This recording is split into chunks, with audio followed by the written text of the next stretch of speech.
Hey everybody, Mr. Pash here, and in today's tutorial I'm going to show you guys how to use the gradient tool. Now the gradient tool is in your tools panel and you can see it as a small icon of a small gradient.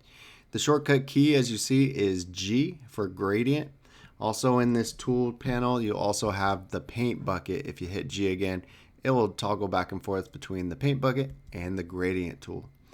The gradient tool is ready for use right away. You can start dragging if you select a new layer, which I recommend you do for any time you're going to fill with flat colors, gradients, or any type of painting with a brush. Create a new layer.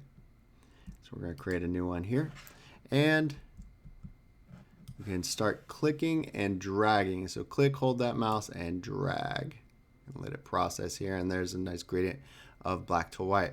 By default, your colors are going to be black and white, and by default when you select that gradient, it's also going to choose those colors in your foreground and background color. Let's toggle this off.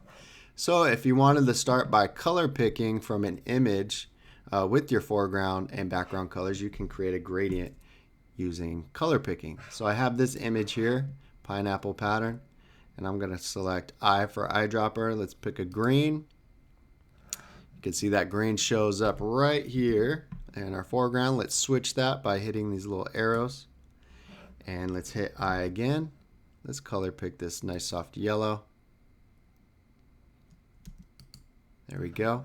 And now you see that the foreground and background colors are different. Now watch what happens when we select gradient. Right up here, by default, it'll make a gradient of those two colors that are in your foreground and background color. This is ready to use. Let me go back and select this layer, and let's do new color. So I'm going to click and drag and let it process. Let's hit the eye back on, and there's our gradient. Nice colors there. Now, if you want to select your own colors using a color picker rather than using a color picker window rather than color picking off an image, what you need to do is click on the gradient right up here. Just click once and you'll get your gradient editor. Okay, it shows you your gradient. You can kind of toggle, you know, how far you want each color to be, or it be 50-50 in between, or more color than the other. Or you can also hold Option, believe, here we go, and add a swatch box. There we go. Hold Option, let go. And so you can actually add multiple colors here. So we'll just keep that one in there just for kicks right now. To change the color, double click these little boxes down here. Okay? And I'll give you your color picker, and you can scroll up and down between the hues, color pick, between tints, tones of gray or shades of black in between. Let's just go with the darker color here. Hit OK. You'll see that that changed. Let's color pick something over here. Let's just add a different color for effect, like a magenta, maybe like a lighter pink, purplish pink. OK. And just for kicks, let's do something in the middle here, maybe even a green. Just get really funky here. OK.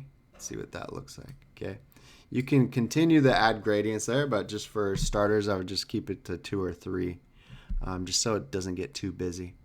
And you can hit OK, and now you'll see up at the top you'll have that gradient up there for you. So when you hit the gradient tool, which we're already there, you can click and drag at any angle, okay, up and down, left or right, and you can see that, you know, it moves at any degree you want. Okay. If you want to hold it straight, hold Shift and it'll make a straight line for you. Notice that I'm going to wiggle my mouse and see that it's not moving. Holds it, locks it right into place. It will toggle between 90 to 180 to 45 degrees and so on. Okay, so if you want it at a 45-degree angle, you can get something like that. Also, if you click and drag really short, it's going to make a very harsh contrasted gradient. Okay.